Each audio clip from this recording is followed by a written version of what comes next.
When my wife Gianna and I bought our new house, we were filled with excitement. It was everything we had ever dreamed of. A spacious two-story home in a quiet suburban neighborhood, with enough room to start a family. The house had been built in the 1920s, a classic craftsman style with wide porches and large windows that let in plenty of light. It had character, style, and, as the real estate agent had put it, good bones.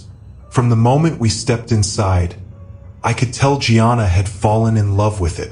She was already talking about how she would decorate each room, where we could put our future kids' play area, and how we could turn the attic into a cozy reading nook. I was just as excited, already imagining all the projects we could tackle together to make the house truly ours. We moved in on a warm Saturday morning, the kind of day that made everything feel possible. As we unpacked, we laughed about the mountain of boxes we had accumulated over the years and how we would probably still be unpacking them months later. The house was a maze of rooms and hallways, and it seemed like every time we turned a corner, we discovered something new. A hidden closet, a forgotten storage space, or a quirky architectural detail that added to the house's charm. But there was one thing we hadn't discovered yet. A door we hadn't noticed on any of our walkthroughs.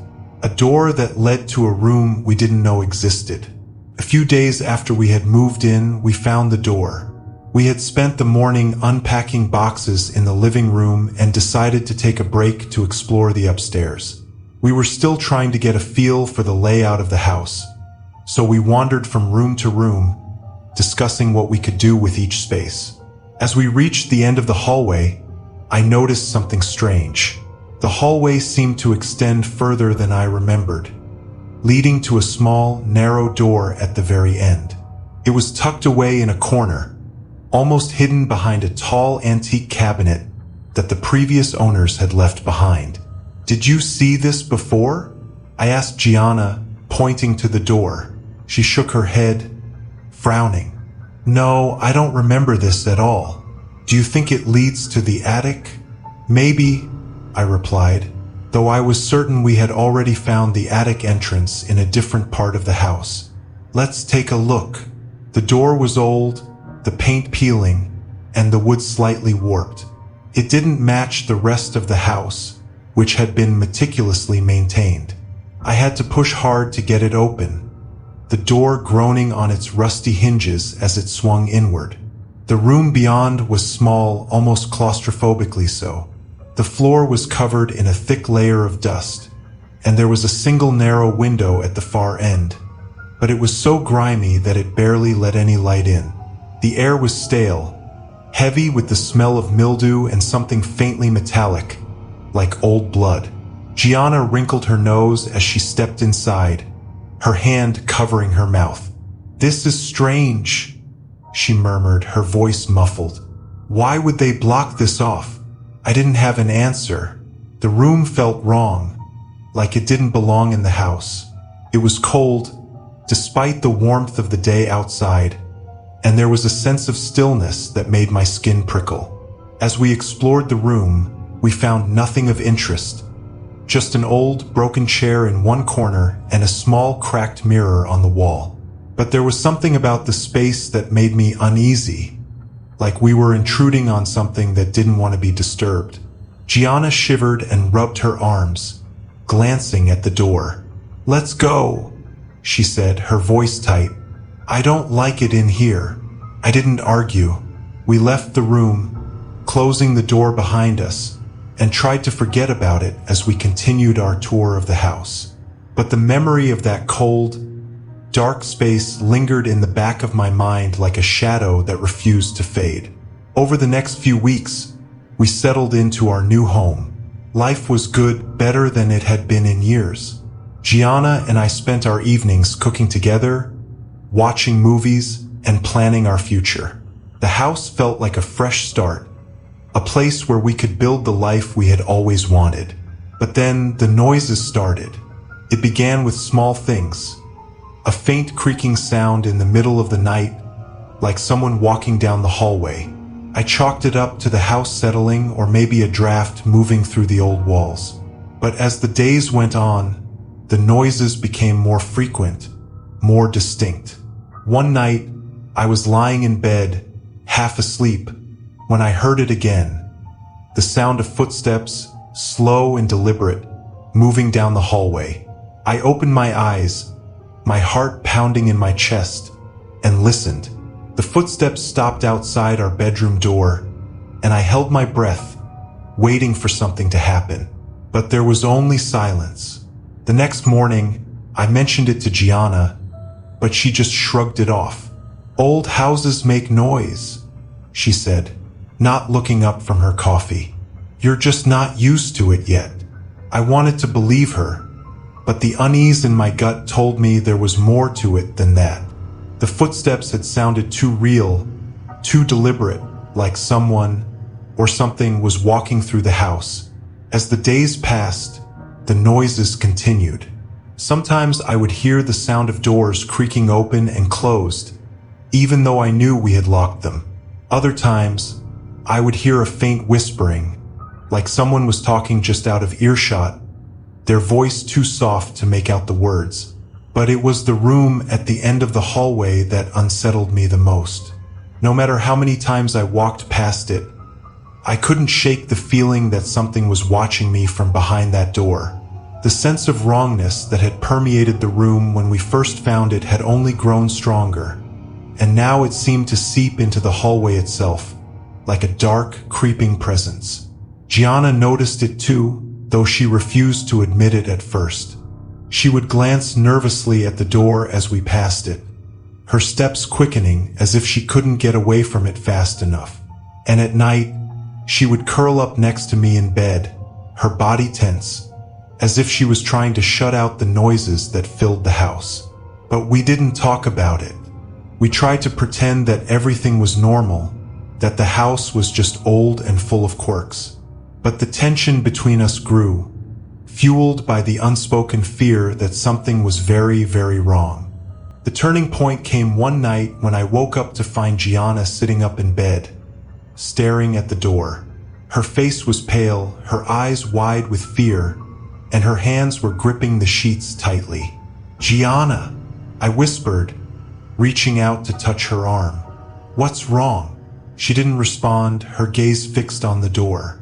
I followed her line of sight, my heart pounding in my chest, and then I saw it. There, standing just outside our bedroom, was a figure. It was tall and thin, its body shrouded in darkness, but I could see the outline of its shape, the way it seemed to blend into the shadows. The figure didn't move, didn't make a sound. It just stood there, watching us. For a moment, I couldn't breathe. My mind raced, trying to make sense of what I was seeing, but no matter how hard I tried, I couldn't explain it. The figure wasn't real, couldn't be real, but it was there, standing in our hallway, as real as anything else in the house. And then, as suddenly as it had appeared, it was gone. The figure had vanished, leaving only the dark, empty hallway behind. Gianna let out a shaky breath, her body trembling as she turned to me. "Did you see it?" she whispered, her voice barely audible. I nodded, too stunned to speak. We didn't sleep the rest of the night. We sat up in bed, holding each other, our eyes fixed on the door, waiting for the figure to return. But the house was silent, the hallway empty. The next morning, we decided we couldn't stay in the house. Whatever was happening, it was beyond our understanding, beyond anything we could deal with. We packed our bags and checked into a hotel, but even there, the fear followed us. Every creak, every shadow, every whisper of the wind sent us into a state of panic, our nerves frayed and raw. We knew we couldn't go back to the house, but we didn't know what else to do. The next day, I managed to track down the family that had sold us the house, an older couple who had lived there for over 30 years. "The house has a history," the husband said, his voice tinged with regret. "We never told you because we didn't think it was important. But now—" He paused, glancing at his wife, who nodded solemnly. "There was a room," he continued, A room that was sealed off when we bought the house. The previous owner said it was just storage, but we never used it. We always felt strange about it, like something wasn't right. I felt a chill run down my spine. What happened? The wife spoke up, her voice trembling. We had some strange experiences over the years. Noises, shadows, things that couldn't be explained. But it was always centered around that room. We eventually blocked it off, hoping it would stop. And it did for a while. But now that it's open again, the husband trailed off, his expression grim. I went back to the hotel, my mind racing. The room had been sealed off for a reason. Something the previous owners had tried to keep hidden. Something they had hoped would stay buried. But now it was too late. We had opened the door, and whatever was in that room had been released. We returned to the house one last time. We didn't want to, but we knew we had to. The fear, the anxiety, it had consumed us, and the only way to stop it was to confront whatever was in that room. The house was silent when we arrived, the air heavy with anticipation. We made our way upstairs, our footsteps echoing in the empty hallway. The door to the phantom room stood at the end, slightly ajar, as if waiting for us. I hesitated, my hand trembling as I reached for the doorknob. Gianna stood beside me, her face pale but determined. "We have to do this," she whispered, her voice shaking. I nodded, taking a deep breath, and pushed the door open. The room was just as we had left it. Small, dark, and cold. But this time, there was something else. A presence, a feeling of being watched, like something was lurking just out of sight. And then we saw it, the figure standing in the corner, its shape barely visible in the dim light. It didn't move, didn't make a sound. It just stood there, its eyes, or what passed for eyes, fixed on us. For a moment, I was paralyzed with fear. But then something inside me snapped. I couldn't let this thing control our lives. Couldn't let it win. I stepped forward, my voice trembling but strong. "You don't belong here," I said, my words echoing in the small room. "This is our home, not yours. You need to leave."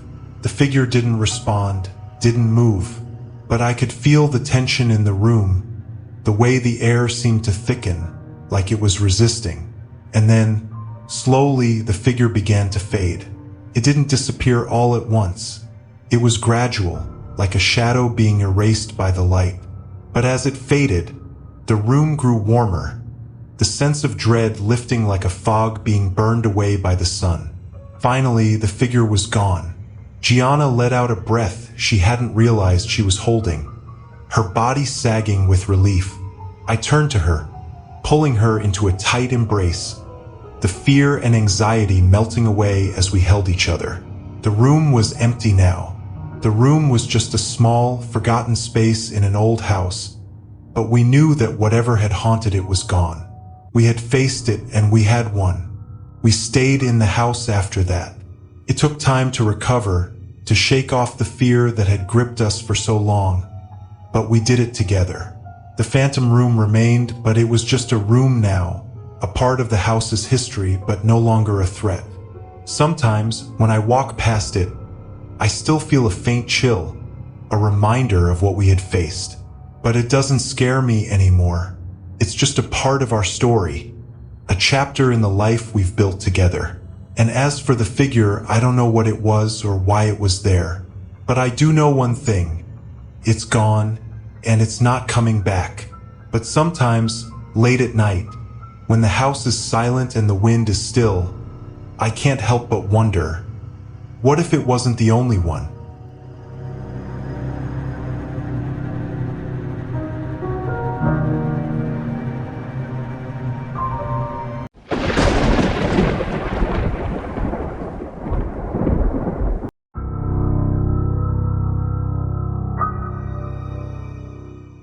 When I first bought the house, I was filled with a sense of pride and excitement.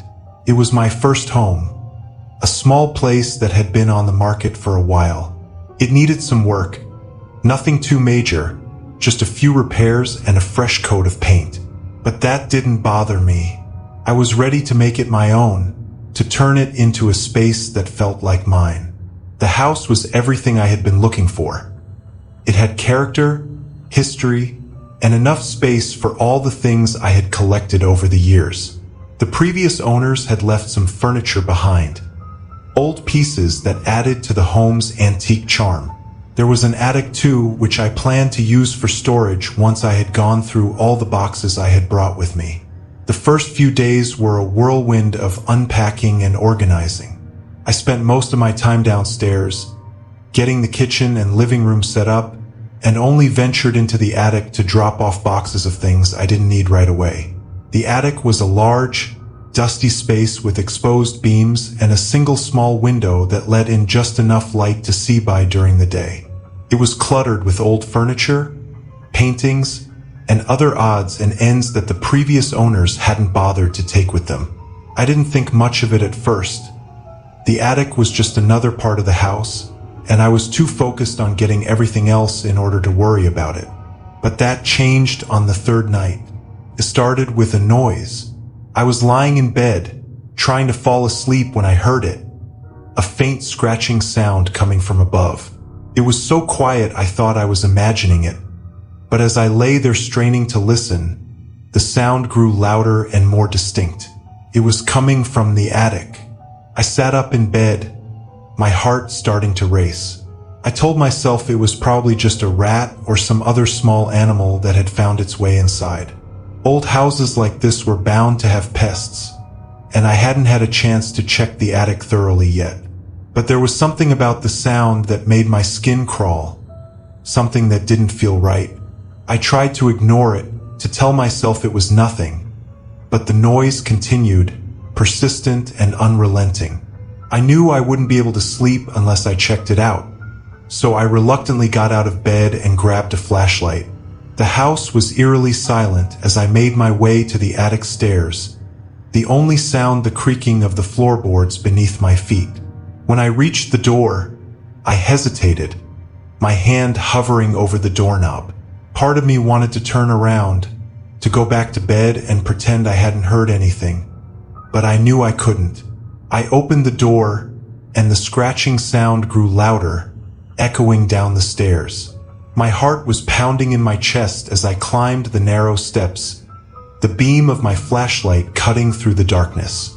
When I reached the top, I shone the light around the attic, searching for the source of the noise, but the scratching continued.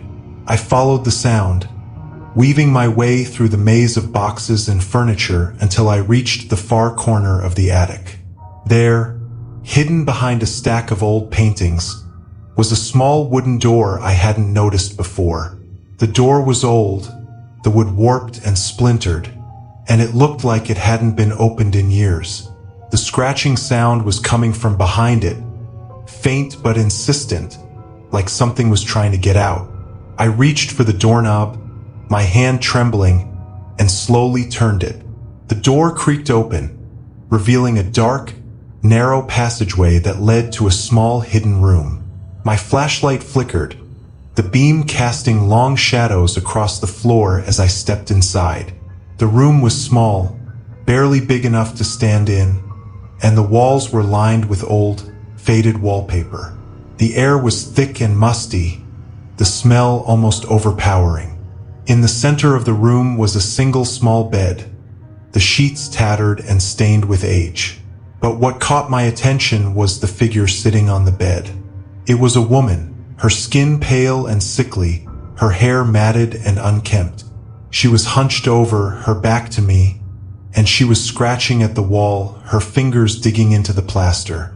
My breath caught in my throat, and I felt a wave of nausea wash over me. This wasn't just an animal or a figment of my imagination. This was real. I wanted to run, but I was unable to tear my eyes away from the figure in front of me. Then she turned around. Her eyes were wild, filled with a madness that sent a jolt of terror through me. Her face was gaunt, her cheeks hollow, and her lips were cracked and dry. Her eyes were wide, unblinking, and filled with a desperation that made my blood run cold. She stared at me for a moment, her chest heaving as if she was struggling to breathe, and then, without warning, she lunged at me. I stumbled back, barely managing to dodge her as she clawed at the air, her fingers twisted and gnarled. She was screaming, a high-pitched, inhuman sound that echoed through the attic, filling the space with a sense of pure, unbridled terror. I turned and ran, my heart pounding in my chest as I raced down the stairs, her screams still ringing in my ears. I didn't stop until I reached the front door, my hands shaking as I fumbled with the lock. When I finally got the door open, I ran outside, the cold night air hitting me like a slap in the face. I kept running until I was halfway down the street, my breath coming in ragged gasps, my mind reeling with what I had just seen. I didn't go back inside that night. Couldn't. Instead, I sat in my car, staring at the house, trying to make sense of what had just happened. The woman in the attic, who was she? How long had she been there? And why hadn't I noticed the hidden room before? I didn't have any answers, but I knew one thing for sure. I couldn't stay in that house. The next morning, I called the police. I didn't know how to explain what had happened, but I knew I couldn't go back into the house alone. When the officers arrived, I led them to the attic, my heart pounding in my chest as we climbed the stairs. The house was eerily silent, the only sound the creaking of the floorboards beneath our feet. I pointed out the hidden door, my hands trembling as I explained what I had seen. The officers exchanged a glance, their expressions skeptical, but they didn't say anything. They opened the door, their flashlights cutting through the darkness as they stepped inside. The room was just as I had left it, small, cramped, and filled with the smell of decay, but the woman was gone. The bed was empty, the sheets still tattered and stained, but there was no sign of her. The officers searched the room, checking every corner, but there was nothing there. They didn't find any evidence of someone living in the attic, no sign that the woman had ever been there. They told me it was probably just a squatter, someone who had broken into the house and then fled when they realized I had moved in. But I knew that wasn't true. The woman I had seen wasn't just a squatter. There was something wrong with her, something that couldn't be explained by logic or reason. The police left after a few hours, telling me to call if I saw anything else unusual. But I could tell they didn't believe me. They thought I was just a nervous new homeowner, spooked by the old house and its creaks and groans. But I knew what I had seen, and I knew that she was still out there somewhere. I tried to stay in the house after that, tried to convince myself that it was all in my head, that the woman in the attic was just a figment of my imagination. But the fear never went away. Every night, I would lie in bed straining to hear the slightest noise, the faintest scratch. The house was silent, but I could feel her presence like a shadow lurking just out of sight. I started having nightmares. Vivid, terrifying dreams where I was trapped in the attic, the woman's twisted face inches from mine, her hands clawing at my skin. I would wake up drenched in sweat, my heart pounding, the fear so real that I could still feel it long after I had woken up. I knew I couldn't stay in the house any longer. The fear was too much, the sense of dread too overwhelming. I packed up my things, leaving most of it behind, and moved out within a week. I never went back. I don't know what happened to the woman in the attic or how long she had been there. Maybe she was a ghost, or maybe she was something else, something that defied explanation. But whatever she was, I hoped she was gone. Yet sometimes, late at night when I'm lying in bed, I can still hear the faint sound of scratching, the soft creak of a door opening, and I wonder, just for a moment, if she's still out there waiting for someone else to find her.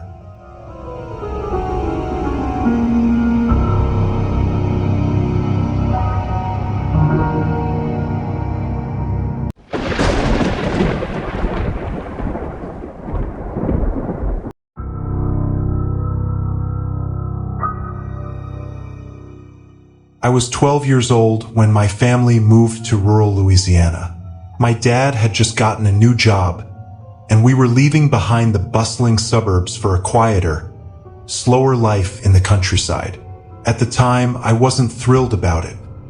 The idea of being far away from my friends and the life I knew made me uneasy.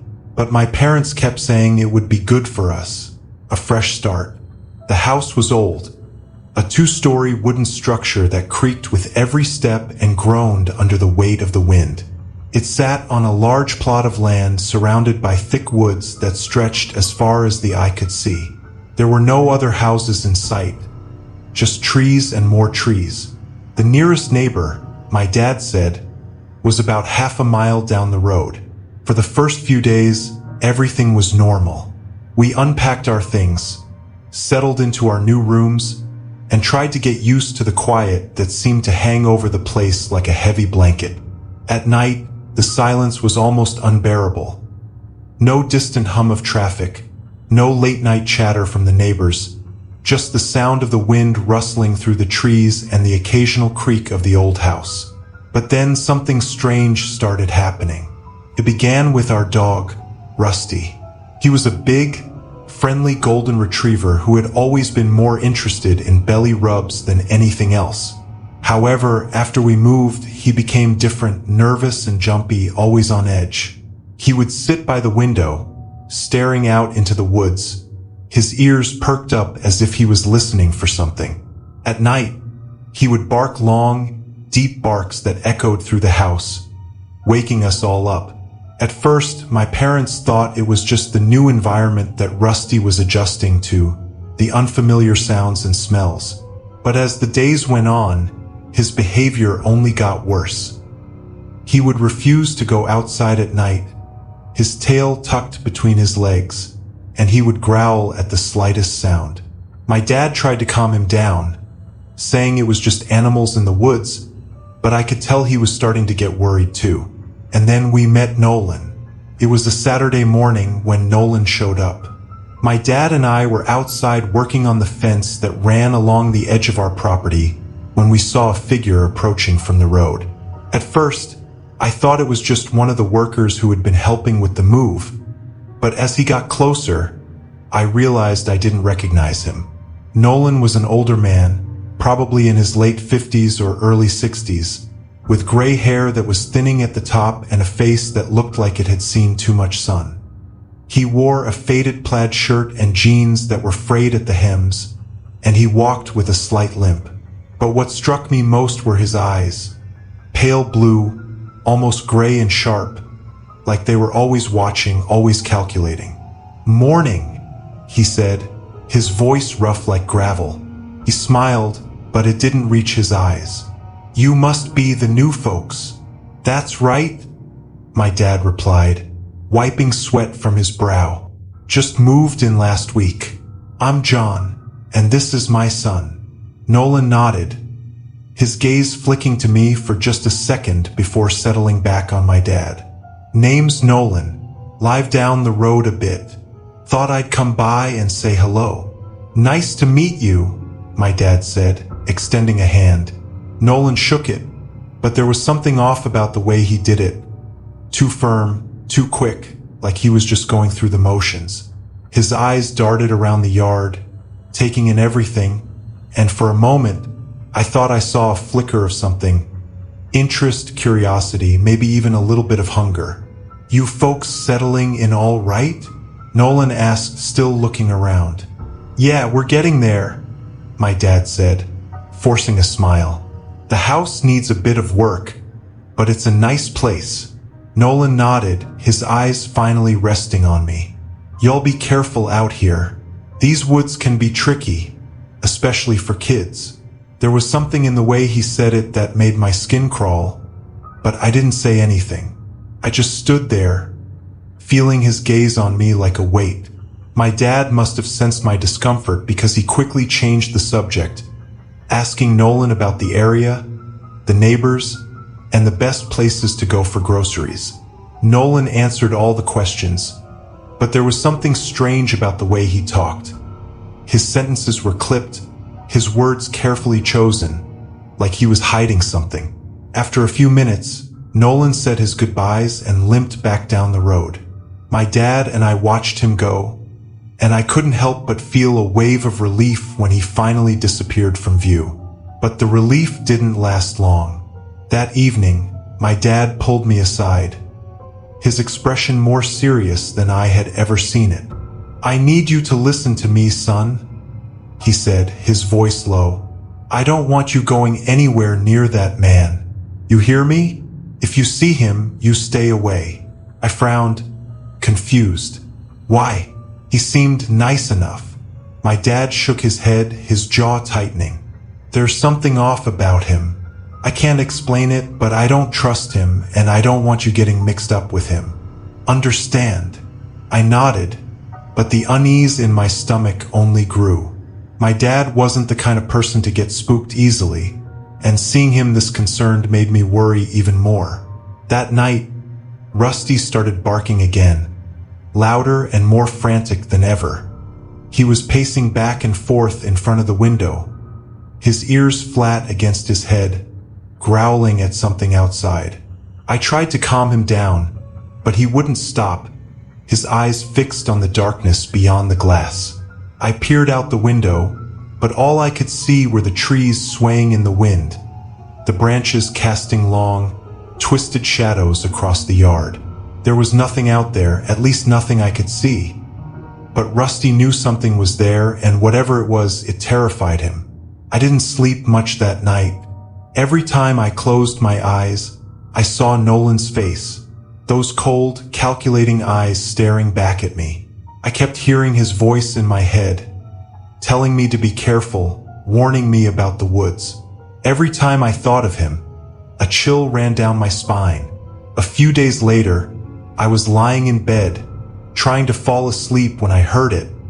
The unmistakable sound of someone whispering outside my window. At first, I thought I was imagining it, that it was just the wind playing tricks on me. But the more I listened, the clearer it became. Someone was out there, just outside my window, whispering my name. My heart started pounding in my chest, and I felt a cold sweat break out across my forehead. I wanted to call for my parents, but I was too scared to move, too scared to make a sound. And then I heard it again. My name whispered in that same rough, gravelly voice. "Nolan!" I forced myself to sit up, my hands trembling as I reached for the curtain. Slowly, I pulled it back just enough to peek outside. What I saw made my blood run cold. Nolan was standing in the yard, his face illuminated by the pale moonlight. But there was something wrong with him. His skin was ashen, his eyes hollow, and his mouth was twisted into a grotesque grin. He was staring right at me, his head tilted to the side like he was trying to figure out what I was thinking. I wanted to scream, but I couldn't. I was frozen in place, my eyes locked on his, the fear paralyzing me. And then suddenly he was gone. I don't know how he moved so quickly, but in the blink of an eye, he had vanished into the shadows, leaving nothing behind but the lingering sense of dread that hung in the air like a thick fog. I jumped out of bed and ran to my parents' room, my heart racing as I banged on their door. My dad opened it, his face groggy with sleep, but when he saw the look on my face, he woke up fast. "What is it?" he asked, his voice urgent. "Nolan," I stammered. "He was outside. He was right outside my window." My dad didn't waste any time. He grabbed the shotgun he kept under the bed and hurried downstairs, motioning for me to stay close behind him. We checked every door, every window, but there was no sign of Nolan. The yard was empty, the woods silent. But I knew what I had seen, and so did my dad. The next day, my dad started asking around, trying to find out more about Nolan. But the more he asked, the stranger things got. None of the neighbors knew who Nolan was. There was no record of anyone named Nolan living in the area. No one who matched his description. My dad even went to the local police, but they didn't have anything on him either. It was like Nolan didn't exist. That night, My parents sat me down and told me we were moving. They didn't give me a reason, but I knew it had everything to do with Nolan. The next few days were a blur of packing and planning, but I couldn't shake the feeling that we were being watched. Every time I looked out the window, I expected to see Nolan standing there, that twisted grin on his face, those hollow eyes staring back at me. The night before we left, I had a nightmare. I was in my room, lying in bed when I heard the whispering again.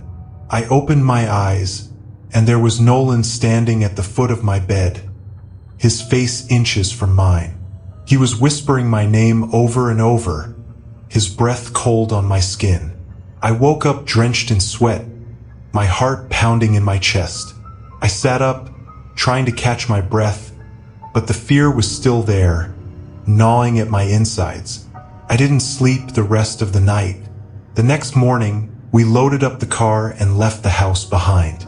As we drove away, I looked back one last time, half expecting to see Nolan standing in the yard, watching us go. But there was nothing, just the empty house, the silent woods, and the lingering sense of dread that followed us all the way to our new home. My dad never talked about Nolan again, and neither did I. We tried to put it all behind us, to move on with our lives.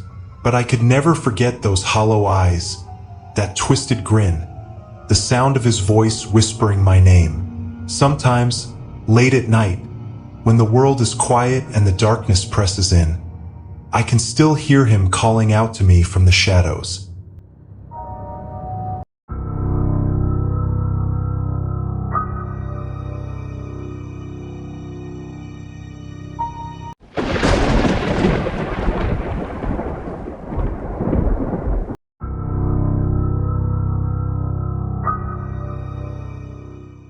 When I moved into the old house on Maple Street, I wasn't expecting anything out of the ordinary. It was a small, single-story place with chipped paint, but it had a certain charm to it, the kind of charm that made me think I could turn it into something special. The house had been on the market for a while, and I got it for a good price. The previous owner had passed away, and the family had been eager to sell it quickly. I didn't ask too many questions. It was a nice house in a nice neighborhood, and I thought it was a bargain. The first few days were a blur of unpacking and getting settled. There was something almost comforting about the old house, like it had been waiting for someone to come and breathe life into it again. The walls were thick, and the windows let in just enough light to make the place feel cozy, even during the colder, darker months. But there was one thing that nagged at me from the start: the front door. Every time I left the house, I made sure to lock the door. It was an old habit, something my dad had drilled into me from a young age. Always lock the door behind you, he'd say, even if you're just stepping out for a minute. So whenever I went out, I'd double-check the lock, making sure it was secure before heading on my way. But no matter how careful I was, I'd come back to find the door unlocked. The first time it happened, I thought I had just forgotten. Maybe I'd been distracted, focused on the long list of things I needed to get done. But it kept happening. Every single time I came back, the door would be unlocked. At first, I shrugged it off as an old lock that needed replacing, but after a week of this, I couldn't ignore it anymore. Something was wrong. One evening, after a long day of running errands, I came home with a bag of takeout, ready to crash on the couch and watch some TV. As usual, I double-checked the front door before leaving, making sure it was locked tight. But when I got back, the door was slightly ajar. My heart sank. I stood there for a moment, staring at the door, my mind racing through all the possibilities. Had someone been inside? Was I just being paranoid? I pushed the door open, the old hinges creaking. The house was quiet, almost too quiet, the kind of quiet that makes you feel like you're not alone. I stepped inside, setting the takeout on the kitchen counter, and did a quick check of the place. Everything seemed to be in order. Nothing was missing, nothing out of place.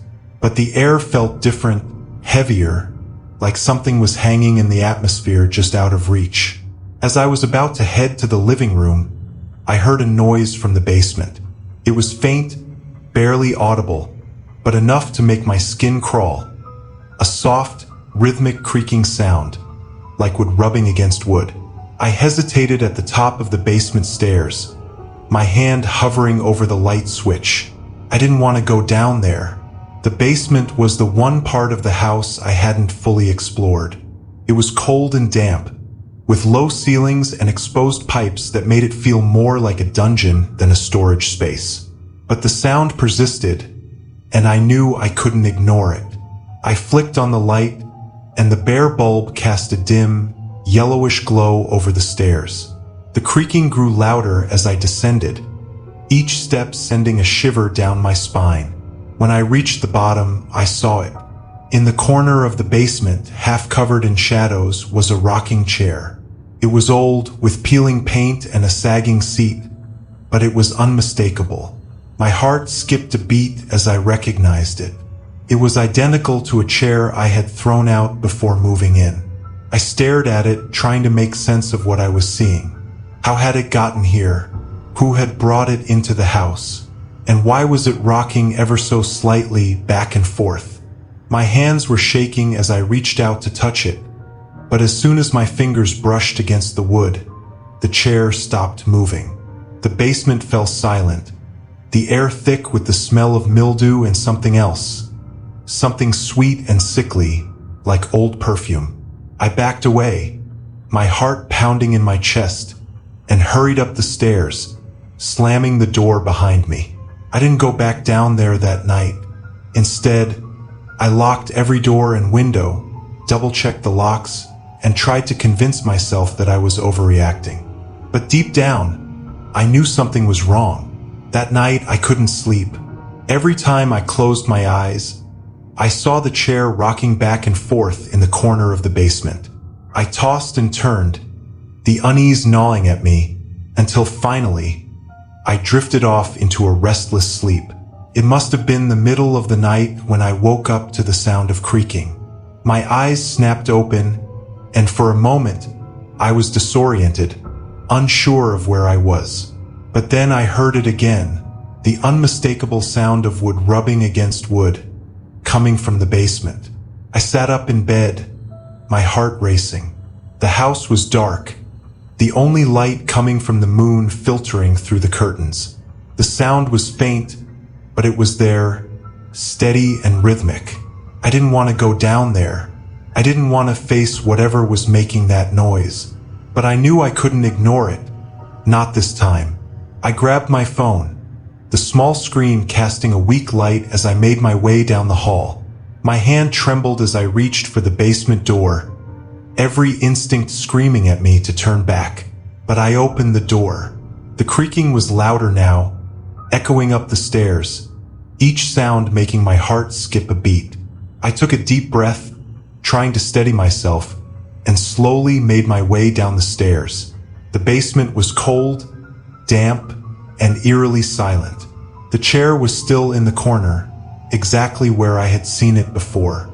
But this time it wasn't empty. There, sitting in the chair, was an old woman. Her skin was pale and wrinkled, her hair thin and gray, pulled back into a tight bun.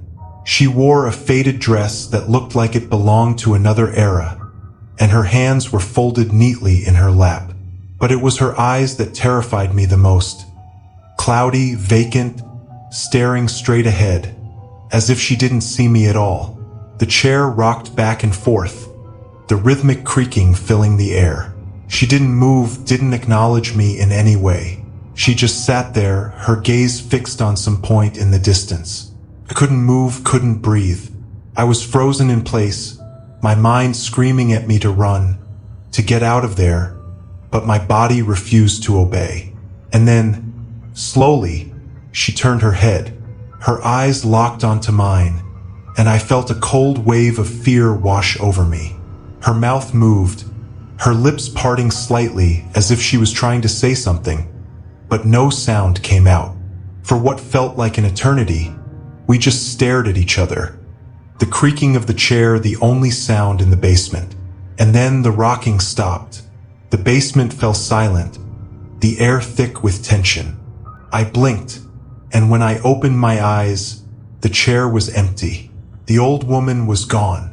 I ran up the stairs, my heart pounding in my chest, and locked the basement door behind me. I didn't go back to bed that night. Instead, I sat in the living room, my mind racing, trying to make sense of what had just happened. But there was no explanation, no rational way to understand what I had seen. All I knew was that the house wasn't empty. Not anymore. The next morning, I was exhausted, my mind clouded with fear and confusion. I knew I couldn't stay in the house, but I didn't know where to go. I felt trapped, like I was being watched, even in the daylight. I decided to do some research, hoping to find some answers. I started with the previous owner, trying to learn more about who had lived in the house before me. It didn't take long to find out. The name was right there on the deed, Eleanor Martin. She had lived in the house for over 50 years, a widow who had raised her children there and stayed long after they had moved away. She had died in the house alone, and her children had sold it soon after. The more I learned about her, the more the pieces started to fall into place. The rocking chair had been hers, a gift from her late husband. It had been her favorite spot, where she would sit for hours, knitting or reading, long after the house had emptied out. I contacted the previous owner's son, hoping he could shed some light on what was happening. He was hesitant to talk at first, but eventually he opened up. "My mother loved that chair," he said, his voice tinged with sadness. "She spent most of her days in it, even after she got sick. We tried to get rid of it after she passed, but every time we did, it would end up back in the house. We didn't know what to do, so we just left it in the basement." I felt a chill run down my spine as he spoke, the pieces clicking together in my mind. The chair hadn't been brought into the house. It had always been there, waiting for her. That night, I knew I had to confront whatever was in the house. I couldn't live like this, couldn't go on feeling like a prisoner in my own home. I had to face it, no matter how terrified I was. I waited until it was dark, until the house was silent, and then I made my way to the basement. The fear was almost overwhelming, but I forced myself to keep going, one step at a time. When I reached the bottom of the stairs, the chair was there, just as I had expected. It was empty, but the air around it felt charged, like something was waiting. I took a deep breath and stepped closer, my heart pounding in my chest. The chair remained still, the room silent, but I could feel her presence, like a cold breath on the back of my neck. And then I spoke. "Eleanor," I said, my voice trembling. "If you're here, I want you to know that this is your home. You don't have to leave, but please don't scare me. I'm just trying to live here, just like you did." For a moment, nothing happened. The chair remained still, the room silent, but I could feel her presence, like a cold breath on the back of my neck.